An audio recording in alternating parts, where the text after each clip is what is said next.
Bem-vindos ao Da Capa à Contra Capa. De que sentem medo os portugueses? O que é insegurança? Será que os nossos receios refletem o crime existente em Portugal? Algumas perguntas são levantadas no ensaio Criminalidade e Segurança, o mais recente ensaio da Fundação Francisco Manuel dos Santos, da autoria de Manuela Ivone Cunha. O tema que pela primeira vez aqui abordamos neste programa, a questão do crime e da segurança em Portugal, convidámos o professor Rui Pereira, jurista, antigo ministro da Administração Interna e o antigo investigador da Polícia Judiciária, Carlos Anjos, o presidente da Comissão de Proteção de Vítimas de Crime, neste Da Capa à Contra Capa, parceria semanal da Renascença com a Fundação Francisco Manuel dos Santos.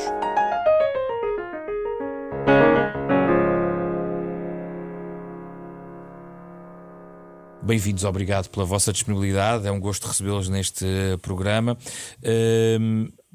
Começamos, e não quero deter muito, mas parece-me essencial, Rui Pereira, começarmos por alguns conceitos, também porque podem ser baralhados para o público globalmente falando, sobre o que é que podemos considerar hoje insegurança, ou até a natureza do que é crime hoje.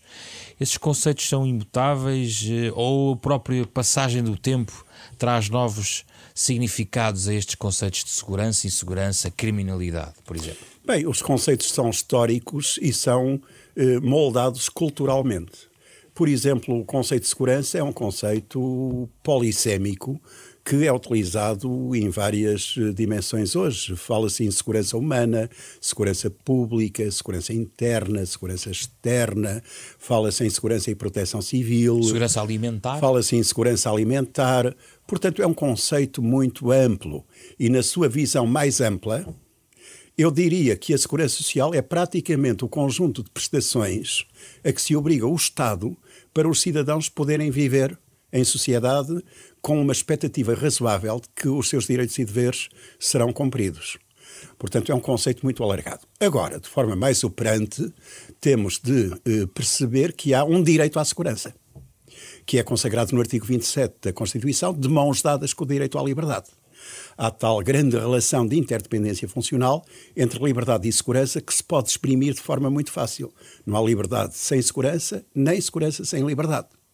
Liberdade sem segurança é a lei da selva, segurança sem liberdade é a paz dos cemitérios. E esse direito é um direito nuclear no Estado moderno. É um direito que foi proclamado, a parte do direito à liberdade, a parte do direito de propriedade e do direito de resistência à opressão, como um dos grandes direitos da Declaração dos Direitos do Homem e do Cidadão de 1789, que saiu da Revolução Francesa. É proclamado como um dos três grandes direitos, liberdade, segurança e propriedade, de novo, da nossa primeira Constituição Liberal, de 1822. Ora, o direito à segurança obriga a quê? Obriga, em primeiro lugar, o Estado a não praticar atos que ponham em causa a segurança dos cidadãos e a praticar pela positiva atos que lhe garantam essa segurança perante quaisquer ataques, seja de outros seres humanos. E por isso tem os instrumentos, as forças da ordem, no fundo. Exatamente, exatamente. Agora, o início da conversa reconduz-nos àquele dilema, àquela contraposição habitual entre segurança objetiva e subjetiva. Eu não resisto a trazer aqui uma figura de um filósofo inglês chamado John Locke, que é a do quarto de Locke, do chamado quarto de Locke, e que se exprime assim. Imagine que estamos num quarto a dormir e alguém fecha o quarto. Nós não sabemos que o quarto está fechado, mas não queremos sair. Somos livres ou não? Em contrapartida, o quarto está aberto, mas nós pensamos que está fechado à chave e não saímos por isso. Somos livres ou não? Ora bem, tal como a liberdade, neste exemplo, que é um exemplo desafiante, também a segurança tem uma dimensão necessariamente subjetiva. Se realmente não são praticados crimes, se nós vivermos 50 anos em Portugal sem um atentado terrorista, mas vivermos sob o receio e a ameaça de um atentado terrorista, somos menos livres e estamos subjetivamente menos seguros. E isso faz diferença nas nossas vidas. Somos menos felizes, não saímos tão à vontade à rua, não exercemos tão à vontade os nossos direitos. Isso é um tópico que queria levar a Carlos Anjos, porque isso articula-se com um chavão, é um chavão mesmo que se utiliza muito, que é o sentimento de insegurança. Ou de segurança, não é? Sentimento, quer dizer, está longe dos preceitos legais, é o sentimento. O que nos leva também para a questão da percepção que o cidadão tem, por exemplo, sobre se sente seguro ou não. É uma questão de sentimento. O Carlos Anjos, existe ali uma tabela, ou nas condenações judiciais, ou nas denúncias de crime. Existe uma forma de aferirmos com a segurança de um país, numa tabela estatística, por exemplo? Não, existem duas coisas, aquilo que o professor estava a dizer e que eu concordo, que é a segurança objetiva e subjetiva. E nós temos, por exemplo, para as forças de segurança é muito importante as estatísticas, para saber se temos, e para os decisores políticos, se temos mais ou menos crime. Saber se temos mais ou menos crime violento. Saber qual é que é a qualidade do crime que temos. Isto é importante. Mas isso é pouco importante para o cidadão. Para o cidadão tem muito mais a ver com o sentimento, com aquilo que ele sente de insegurança. E há crimes que criam nos cidadãos mais sentimento de insegurança do que outros. Eu já não vou ao exemplo do terrorismo, mas repare, nós assistimos diariamente, ou se quiser anualmente nos últimos tempos, a uma mortandade em termos de violência doméstica em Portugal. É um crime que, independente do impacto que tem na vida das pessoas, não causa, atrevo-me a dizer, nenhum sentimento de insegurança. Nós vimos morrer a vizinha do lado, mas sentimos que aquilo é um problema da vida deles e que não afeta, não foi por ela morrer, que nós ficamos mais ou menos inseguros. No entanto, é a vizinha do lado. É a vizinha do lado. Em contrapartida, se houver uma onda de carjackings, ou se houver uma onda de multibancos, os célebres roubos às máquinas de multibancos com explosões, há na nossa rua e nós ficamos todos com um sentimento brutal de insegurança porque achamos que aquilo pode nos tocar a nós. Mas isso não foi historicamente a ideia de a noite, a questão da criminalidade à noite, o desconhecido, o escuro, que nada tem a ver com o crime ao lado que se passa no apartamento ao lado? Tem a ver com o impacto que os crimes têm e com aquilo que nós sentimos que nos pode acontecer, com aquilo que nós não temos o nosso dominos da ação. Se puder meter a colherada, tem a ver com uma ideia a que eu costumo chamar vítimas fungíveis. Por exemplo, Portugal tinha a fama de ser um país de brandos costumes antes do 25 de Abril. Sim. Nas décadas de 20 e 30 do século passado, havia muitos crimes de homicídio e crimes violentos. Um sociólogo criminal chamado João Fatella, que investigou e deu aulas na França, tem um livro chamado O Sangue e a Rua, onde revela isso. Em Portugal havia um nível de homicídios por ciúmes, por partilhas de terras, de águas, muito elevado. Mas isso não criava a tal insegurança como o Carlos diz. Porquê? Porque as vítimas são infungíveis. Eu sei que a vítima de violência doméstica não poderia ser eu. Mas se é um crime violento contra o património, o tal carjacking, como hoje se diz através de um estrangeirismo, realmente podia ter sido eu.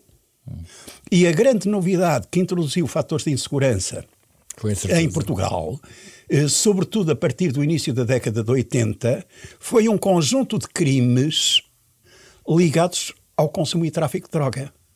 Porque há um conjunto de crimes contra o património cometidos com e sem violência, com vítimas fungíveis, que podiam ser quaisquer, que passaram a ser praticados. Mas aqui, por exemplo, na violência doméstica e por exemplo, nos casos de abuso sexual, muitas vezes, o que estamos aqui a falar é de vítimas às mãos de família. Exatamente. Ou seja, não é algo abstrato que está na noite perdida, mas vive até na mesma casa. Por isso mesmo é que são vítimas infungíveis. E esses crimes não causam esse sentimento de insegurança. Aliás, se nós lermos o RASI, Relatório de Segurança Interna, exatamente, que é uma análise interessante, nós vamos ver que nos últimos anos os crimes que cresceram em Portugal são exatamente os crimes no interior da família. E cresceram os abusos sexuais sobre crianças, que são cometidos essencialmente no interior da família, cerca de 70%.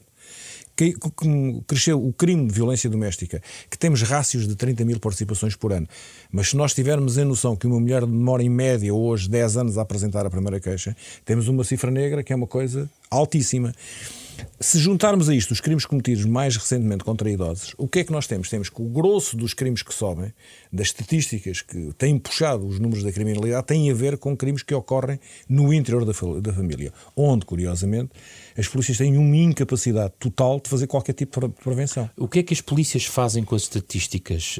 Reorientam frequentemente as suas estratégias, as suas orientações? Sim, o que é que fazem com isto? Enquanto chefe de polícia, se eu souber que na minha zona, e as estatísticas hoje são ao minuto, felizmente, se eu souber que na minha zona tenho um problema de roubos por esticão e que vitima as pessoas essencialmente de terceira idade ou elementos do sexo feminino e que ocorre numa determinada zona da cidade de Lisboa, a minha função é reorganizar o policiamento de proximidade, o policiamento profissional para essa zona, para evitar que isso aconteça. Isto em termos de prevenção.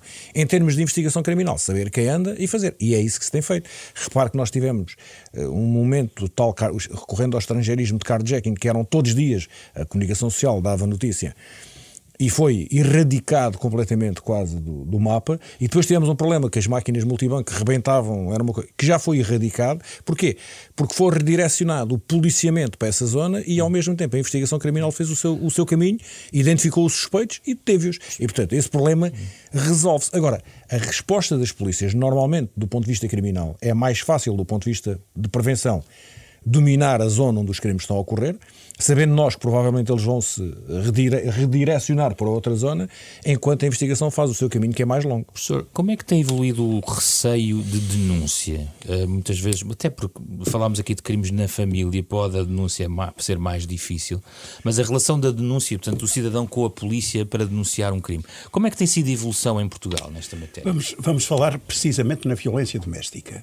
E a conversa é extensiva a crimes sexuais praticados em contexto familiar. Realmente as cifras negras são elevadíssimas. Podemos ter como praticamente certo que por cada crime denunciado de violência doméstica haverá 50 que não são conhecidos. Claro, em primeiro lugar, eu insisto numa ideia que já defendi várias vezes. Penso que era muito importante haver um inquérito de vitimação, para conhecer a real dimensão do fenómeno, em que aquilo que conhecemos é apenas a ponta do iceberg. O que é que se faria no inquérito de vitimação para nós? O inquérito de vitimação é um inquérito dirigido à população em geral, em que, sob condição de anonimato, se fala em abusos que não são conhecidos do sistema formal de justiça. Para tentar travar a cifra negra. Para tentar, antes de tudo, saber qual é a dimensão do fenómeno e para o poder enfrentar mais competentemente. Porque há muitos crimes que não são conhecidos, não são perseguidos, não são punidos. Vejamos, em matéria de violência doméstica, o crime, aliás, como crime autónomo, só foi autonomizado em 2007. Antes estava misturado com os maus-tratos, na reforma que eu coordenei. Mas a violência doméstica é um crime que foi transformado em público em 2000. E, portanto, basta a denúncia. Não é necessário que haja uma queixa, muito menos que haja constituição de assistente. Basta a denúncia. No entanto, a verdade é que os crimes se passam em contexto familiar, dentro de quatro paredes, e ainda faz o seu caminho aquele velho ditado de entre marido e mulher não se mete a colher. Meter a colher. Portanto, é muito difícil perseguir este crime. Claro que tem de haver uma estratégia integrada.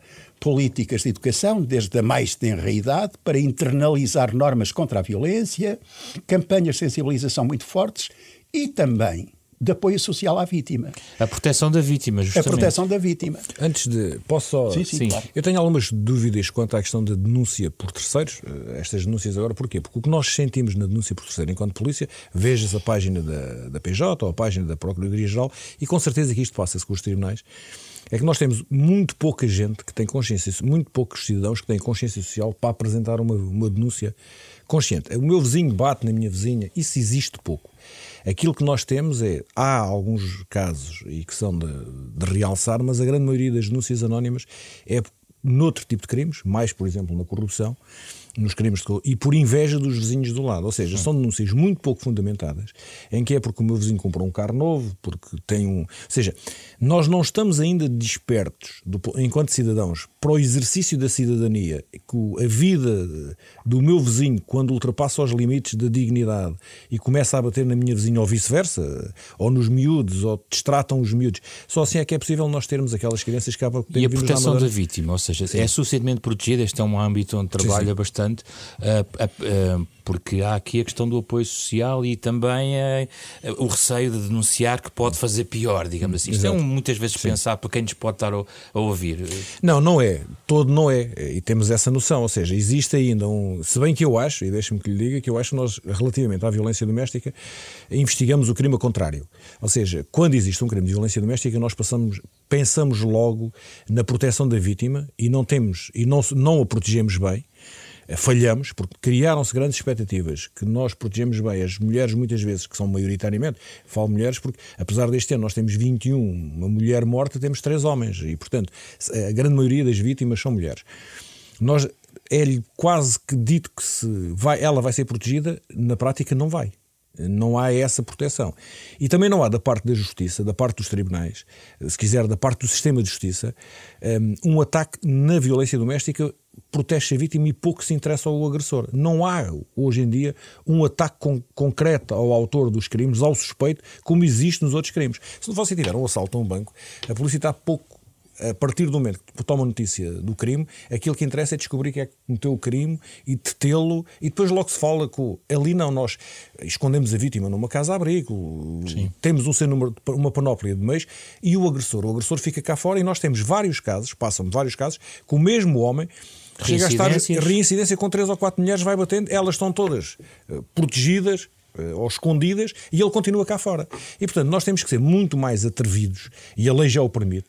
Por exemplo, porque é que num crime em que há objetivamente ofensas à integridade física, a mulher levou porrada, comprovadamente foi agredida fisicamente, não se começa logo por exigir, por exemplo, o Ministério Público, por impor o afastamento entre a vítima e o agressor, com o recurso à pulseira eletrónica, proibição de contactos.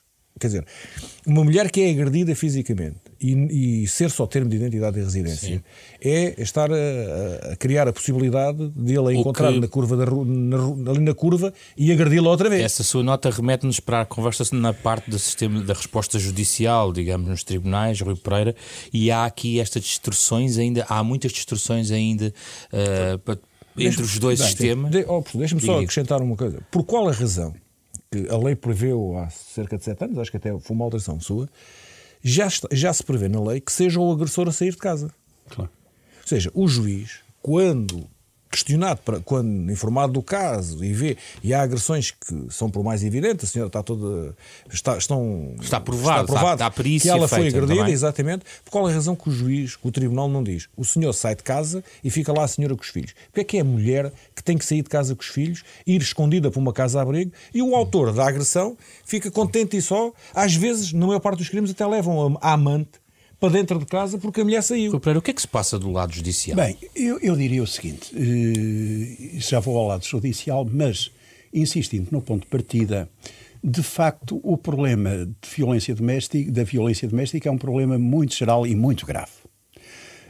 Eu tenho falado a propósito da violência doméstica numa espécie de guerra civil na sociedade portuguesa, entre, sobretudo, homens retrógrados, conservadores, antiquados no mau sentido, que não suportam a ideia de terem como mulheres, companheiras, namoradas, seres livres que decidem o seu próprio destino. Não acontece, ao contrário do que podíamos pensar, em idades avançadas, já agressões de 35, 40 anos.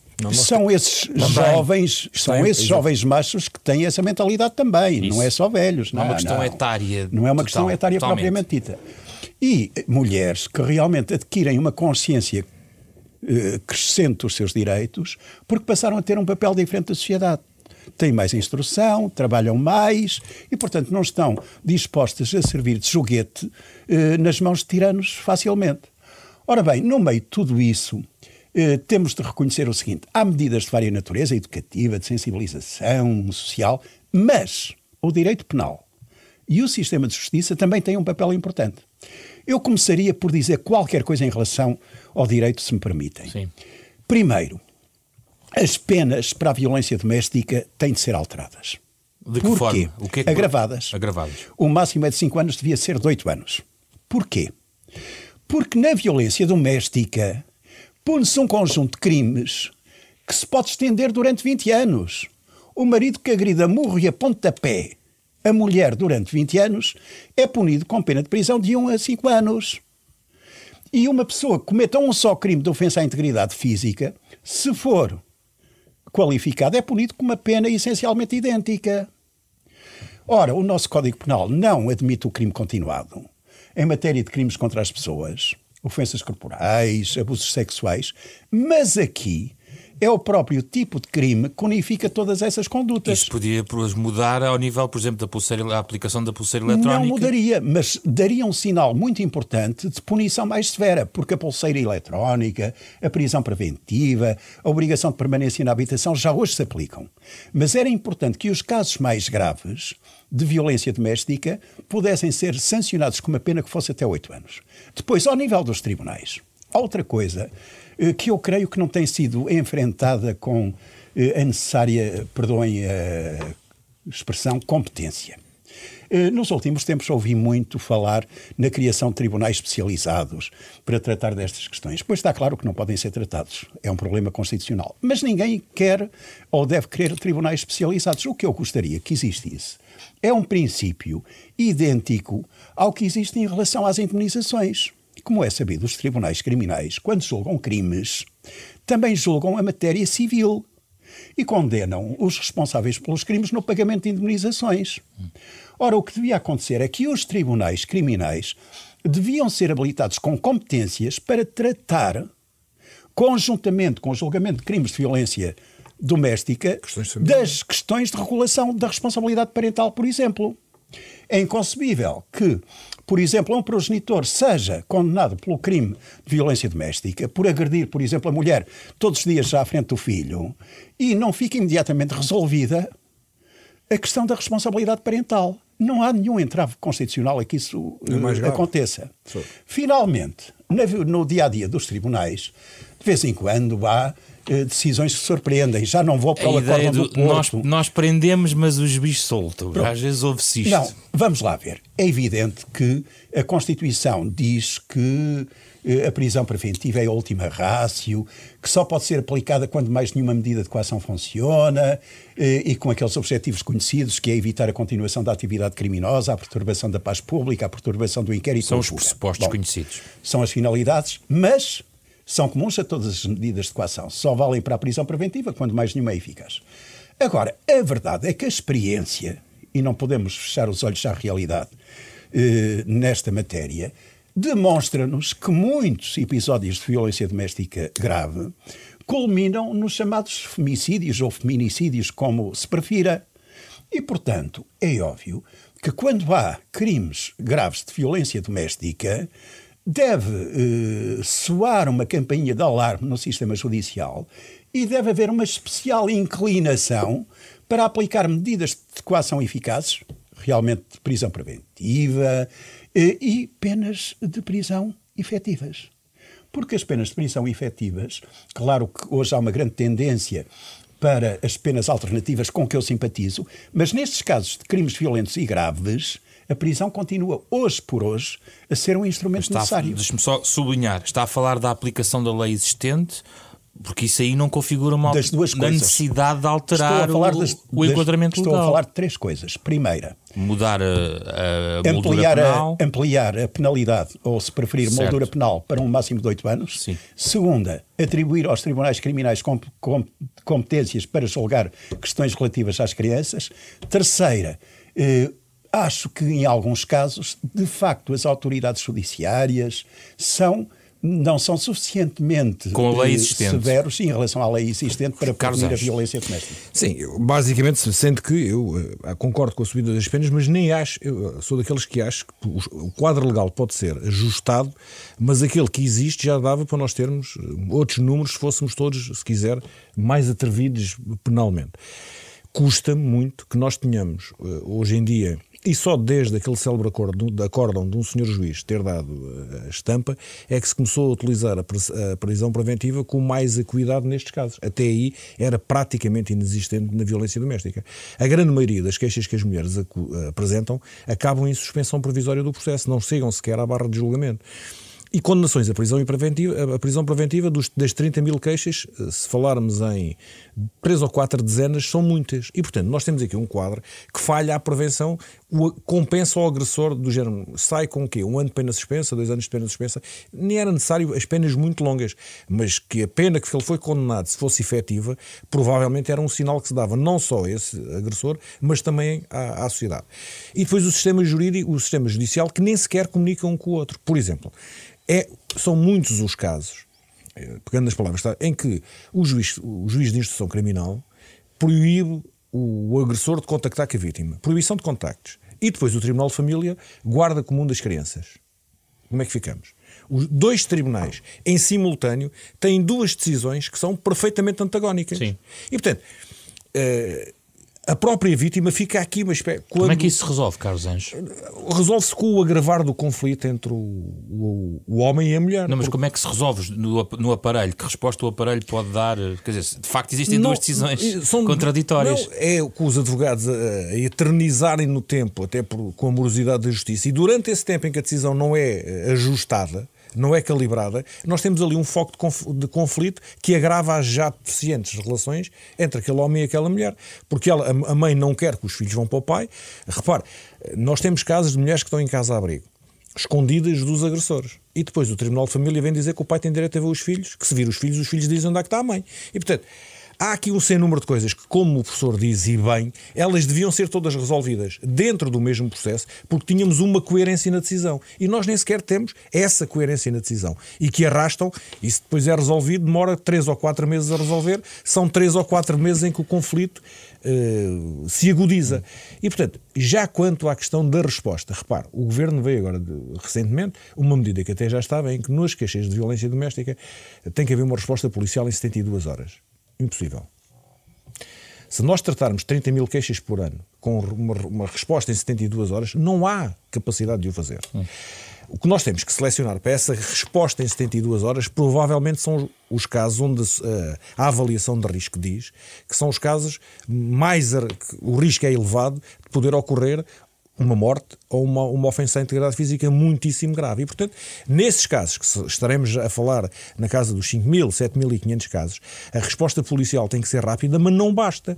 A polícia não pode ir buscar a senhora, ouvi-la, levá-la a fazer uma perícia médico-legal, tratar isso tudo. E depois não haver, da parte do tribunal, uma questão de medidas de coação. Que sejam duras e que afastem o agressor e, em último caso, em última rácio, que o prendam. Porque se a polícia fizer o seu caminho e depois o tribunal demorar 4 dias a apresentar o processo ao juiz e o juiz demorar 2 dias a decidir, vimos agora aquela senhora Freire que morreu num período de 4 dias em que já havia um mandato de detenção. Exato. E não houve uma atuação. Exatamente. E não houve, quando o procurador do processo do agressor tinha dito que aquele homem, se viesse para a rua, poderia voltar a violar e a matar, e o procurador foi até mais longe disso. Provavelmente vai matar, porque ele nos outros 2 casos foi denunciado pela vítima. Desta vez, se matar a vítima, a pessoa que ele violava, já não é denunciado. Uma cara de desproteção, não é? E, portanto, um episódio de desproteção. Exato, houve ali nitidamente alguém no processo, que quando emitiu o mandato de detenção e não foi emitido o mandato de entrada em casa, de busca, para que ele se fosse detido na residência, durante estes 4 dias, nós dizemos assim, mas foram 4 dias. Desta vez foram 4 dias que custaram uma vida humana. Antes de terminar e pedir algumas sugestões, só uma nota em relação à questão da percepção e ao papel dos média. Rui Pereira e Carlos Anjos, há tratamento equilibrado do fenómeno criminal em Portugal por parte dos média? Vamos lá ver. Eu, fazendo um balanço realista, acho que o papel dos média é positivo. É positivo porque chama a atenção para a criminalidade e para a necessidade de encarar a sério a questão da segurança. E devo dizer que, por exemplo, agora estamos em plena campanha eleitoral para a Assembleia da República e acho que a campanha tem decorrido com elevação, se me permitem, mas tem ignorado quase completamente as questões de segurança. Em contraste, o Dr. Rui Pereira é comentador num canal que dá muita informação sobre crime. Sim, e eu comento especificamente e quase exclusivamente matérias de direito e segurança. Agora, há um déficit em geral. Como? Há 2 países? Talvez haja órgãos de comunicação social que dão mais importância, como é sabido no canal em que eu comento, dá-se muita mais importância ao direito e segurança, e há órgãos de comunicação social que dão menos. Sim. Mas eu diria que a segurança e o direito estão no cerne do contrato social. estão no cerne das obrigações do Estado. Mas é que e das esse tratamento expectativas dos mediático cidadãos. não altera as sensações, o tal sentimento de segurança Vamos ou lá insegurança? ver. Por vezes, o tratamento mediático pode ampliar a ressonância pública de um fenómeno. Mas entre lucro e prejuízo, creio que chamar a atenção para a criminalidade obriga, entre aspas, as autoridades públicas a reagir. Eu, por exemplo, fui ministro e quando era ministro falava-se muito na criminalidade. Por causa de tanto se falar, por exemplo, é evidente que eu, por falar nos relatórios anuais de segurança interna, introduzi uma novidade nesses relatórios que creio que ainda se mantém, que é, para além da descrição dos números e da criminalidade, uma estratégia para responder à criminalidade, projetada para os anos seguintes. Porque, como se diz neste livro, que serve de mote ao nosso encontro, Sim. um relatório anual descreve um período de tempo muito curto, mas é necessário encadeá-lo com outros e projetar estratégias para o futuro. Ora, a comunicação social, ao chamar, e eu sei que um responsável político muitas vezes sente-se um pouco, digamos assim, pressionado quando há muitas notícias sobre crime e exerce funções de Ministro da Administração Interna. Mas deve entender isso também como um estímulo para adotar medidas. E é preciso compreender que, embora a segurança seja uma responsabilidade partilhada, não é só do Governo, nem sequer é só do Estado, é da comunidade no seu conjunto, é uma matéria em que é possível adotar políticas com leis de prioridades de política criminal, com estratégias de segurança e, portanto, não pode ser estranho ao desenho das políticas públicas. Não há sensacionalismo no tratamento mediático do crime? Há algum. Vamos ser claros, ou seja, é verdade que o tratamento mediático do crime, da forma como é tratado, para já porque os jornalistas, a imprensa descobriu o filão do crime hoje em dia. Ou seja, interessa mais hoje em dia às pessoas as questões criminais do que interessa à própria política. Tem mais audiência, vende mais. Depois é verdade, não podemos esquecer que a forma como é transmitido cria na população o tal sentimento subjetivo de insegurança. É claro também. Não parece que haja dúvida nenhuma. E também é claro que mas eu não estou aqui a dizer mal dos média. Os média dão ao povo, à sociedade, aquilo que a sociedade também quer consumir. Os próprios sindicatos, nós os dois, quando o professor era ministro, eu era presidente do sindicato e utilizei os média na altura do carjacking para ele fazer a lei das armas e para nos pegarmos. Na altura tivemos até alguns debates, ou seja, e portanto, essas são as estratégias da vida e todos nós sabemos isso. Agora, qual é que é o outro lado? São o balanço que também eu acho que o balanço é positivo, sabe porquê? Porque nós vivemos... vamos ver, nós hoje temos objetivamente menos crime que o que tínhamos. O Governo legisla mais sobre o crime, o Governo dá mais meios às polícias, não dá os necessários, mas dá mais, e se não houvesse estas notícias, não tenho dúvida nenhuma que daria muito menos importância ao crime. Nós, se regressarmos há umas décadas atrás, nós tínhamos mais homicídios, havia mais mulheres mortas por violência doméstica que o que há hoje. Nós chegámos a ter, por ano, em Portugal, mais de 100 de mulheres a morrer. Só que hoje é mais mediatizado. E ninguém se indignava. Não é? Hoje, como é um fenómeno que é mediático, nós temos 21 mulheres que se morrerem 2 seguidas, há quase manifestações e uma revolução. Mas há 30 anos atrás não era crime sequer. Portanto, hoje, o adultério, como o próprio livro refere... Hoje o país é mais seguro, apesar das parangonas sobre o país crime. É mais seguro, apesar da insegurança subjetiva das pessoas ser maior. Rui Pereira, Carlos Anjos, o que é que sugerem para quem quiser saber mais sobre estas matérias de crime, criminalidade e segurança? Eu agora não resisto a ter uma ironia, ver os nossos comentários. Tirando isso... Eu atrevo-me a sugerir 2 livros que eu gosto muito. Que fui até Sociedade de Risco Mundial. Porque não aborda apenas a questão da segurança do crime, mas aborda a questão daquilo que o professor falava, da segurança alimentar, da segurança nos transportes, de todo o tipo de segurança. E este livro, que é de um sociólogo alemão, o Ulrich Beck, vem-nos dizer que hoje, uma coisa que nós, por norma, descuramos, apesar do contrato social que nós temos com o Estado, nós estamos em risco todos os dias. Todos os dias estamos em risco, desde que saímos de casa até que regressamos, e todas as ações que nós fazemos... Eu estava aqui a receber uma mensagem que hoje, numa sede de um importante banco português, caiu um elevador do nada e uma pessoa que estava lá dentro morreu. E, portanto, A insegurança, ou seja, da nossa vida, o risco não é a insegurança, o risco da nossa vida é algo que está presente. E este livro, que é a Sociedade de Risco Mundial, cria-nos não só no tecido criminal, mas também no resto da vida, dá-nos uma visão daquilo que nós esperamos. E um outro, que é um livro que eu tenho na mesa de cabeceira sempre, que é A Violência e a História da Desigualdade, da Idade da Pedra ao século XXI, que nos faz aqui um retrato de toda a violência, desde dos primórdios do homem até ao século XXI, e nós, se lermos esse livro, vamos chegar à conclusão que, afinal, nós não mudamos assim tanto enquanto sociedade, enquanto aquilo, o que hoje padecemos, padecia já a nossa sociedade, com outro modus vivendi, na Idade da Pedra, e, portanto, às vezes nós pensamos que estamos num estado evolutivo muito grande, mas não evoluímos assim tanto. Professor Roupeira, tem algo a acrescentar, para além da sugestão audiovisual que nos deixa? Para além da sugestão audiovisual, eu acho que ler, em geral, é muito importante.